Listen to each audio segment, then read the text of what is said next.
Hei, väike sõber, mina olen Aasja, sinu latevärviline nurrumootor. Täna räägin sulle loo, mis algas väga koduselt, minu maakodu aias, aga jõudis hoopis Hollywoodi.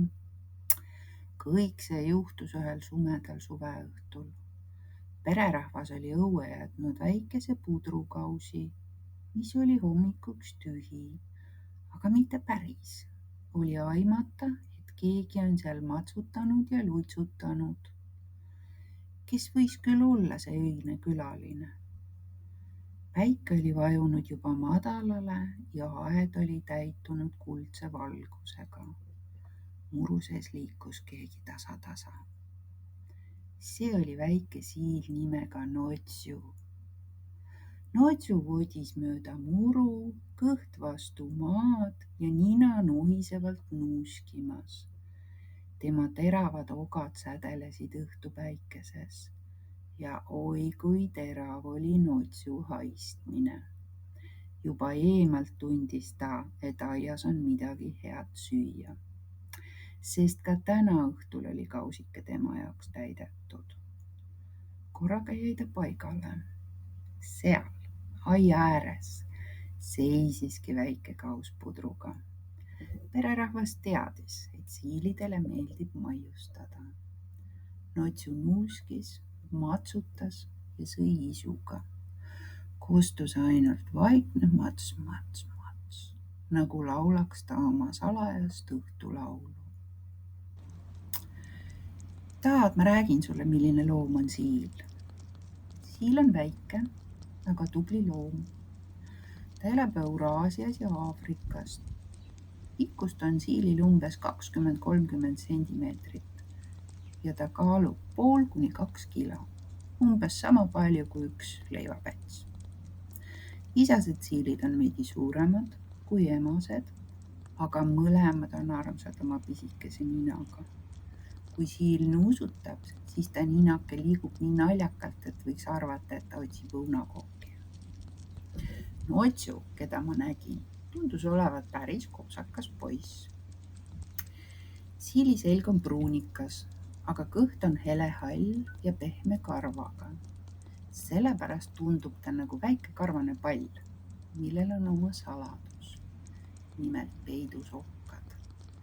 Kõige põnevam ongi siilide selg. Seal on kuni 6000 okast. Kui siil tunneb, et keegi tahab talle liiga teha, siis ta tõmbab end kerra ja muutub okkaliseks palliks. Siis ei taha keegi teda puudutada. See ongi tema kõige tähtsam trikk. Kus siil elab? Teda võib näha parkides, aedlinnades, viljapuuaedades ja metsaservades. Nii et kui sa oled vanaema või vanaisa juures aias, siis kuule hästi. Võib-olla kõriseb kuskil põõsas väike siil.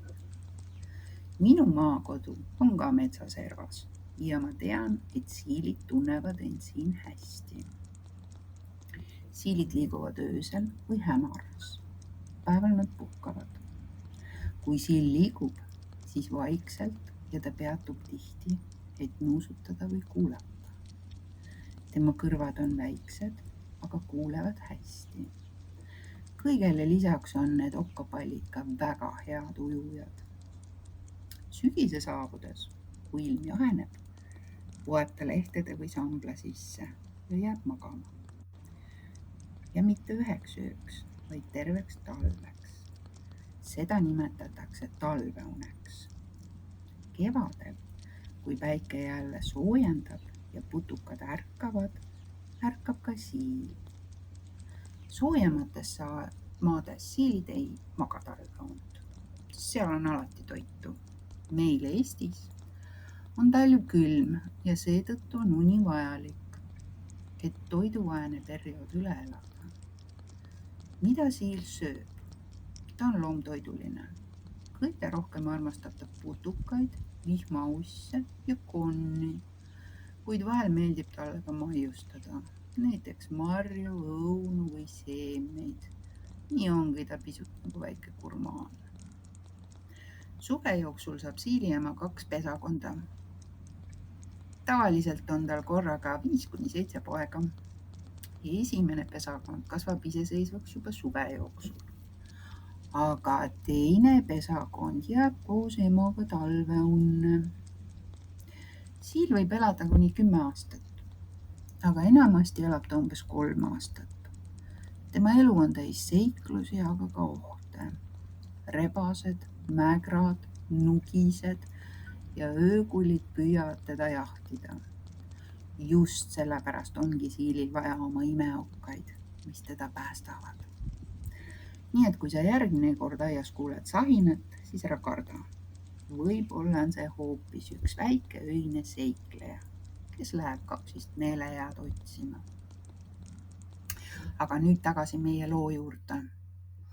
Tol sumedal suveõhtul istus aknal väike kassipoeg Aasja. Ta vaatas suurte silmadega ja uudishimulikult, kuidas Notsu kausist nosis. Tere, kes sa oled? Küsis Aasja oma nurruva häälega. Notsu tõstis pea ja noogutas viisakalt. Mina olen Notsu, metsasiil. Ma elan siin aias, aga tegelikult mu kodu on metsas, põõsastes. Päeval peidan end lehtede alla magama ja öösiti käin toitu otsimas. Aasja kikitas kõrvu. Sa oled nii põnev. Kas sa siis ainult putukaid sööd? Notsu naeratas omal siiliviisil. Oh ei, mulle meeldivad paljud maiused. Putukad, vihmaussid, marjad ja valga natuke putru, kui head inimesed mulle jätavad. Aasja hakkas nurruma. Sa oled nii armas ja tark. Tead, mul on üks unistus. Ma tahaks minna Hollywoodi. Sinna, kus kõik kuulsad kassid ja loomad seiklevad filmides. Tahaksin, et sina ka minuga tuleksid. Notsu silmad läksid suureks. Hollywood. See kõlas nii kauge ja müstilisena. Aga mina olen ju väike siil, sosistas ta. Kas mind üldse lubatakse sinna? Aasja volksutas sabaga. Muidugi lubatakse. Kõigil on oma tähetund. Sina oled eriline oma ogadega. Ja tead, mis veel? Kõik peaksid rohkem teadma, kuidas siilid päriselt elavad. Kui sa Hollywoodi jõuaksid, saaksid sellest neile kõigile jutustada. Öö saabus. Tähed süttisid ja kuu säras. Aasja ja Notsu asusid kujuteldavale rännakule. Nad istusid väikesele pilvekesele, mis neid otse Ameerikasse viis. Pilv oli pehme nagu Aasja käpapadjad ja turvaline nagu Notsu lehekuhiled, kus ta end peitis. Nad lendasid üle metsade ja mägede, üle suurte linnade ja üle ookeani. Siil hoidis oma väikeste käpaküüntega pilveserast kinni ja Aasja saba lehvis tuules nagu tuulelipp. Kui nad lõpuks Hollywoodi jõudsid, nägid nad suuri valgusreklaame ja säravaid tähti. Seal olid kuulsad kassid, koerad, papagoid ja isegi üks lõvi, kes kunagi filmis mörgas. Kõik loomad kogunesid Notsu ümber. Kes sina oled, küsisid nad. Notsu hingas sügavalt sisse ja rääkis. Mina olen siil Eestimaalt. Minu kodu on aed ja mets. Ma söön putukaid ja marju. Magan lehtede all ja aitan hoida looduse tasakaalu. Inimesed ei tohiks meid kunagi piimaga toita, sest see ei sobi meie kõhule. Aga nad võivad jätta meile vett ja vahel natuke sobivat toitu. Kõik loomad kuulasid tähelepanelikult ja aplodeerisid siilile. Hollywoodi säravad tähed paistsid nüüd ainult Notsu auks.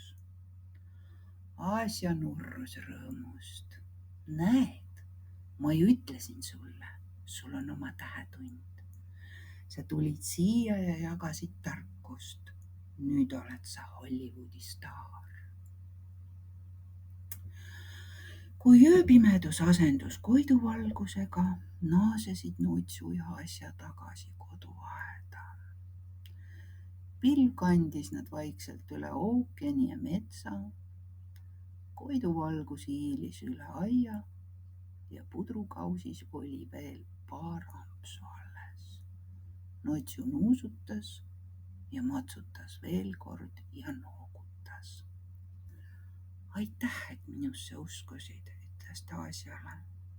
Aitäh sulle, et jagasid oma tarkust, vastas Asja nurrudes. Mõlemad vajusid väsinult unele. Nutsu oma lehekuhila alla ja Asja aknalauale ning nad nägid unenäos säravat Hollywoodi. Ja sina, väike sõber, kui nüüd silmad kinni paned, võid kuulda, kuidas kuskil põõsa all keegi sahistab, kes küll unistab suurelt, aga magab rahulikult ikka oma koduaias. Head und, väike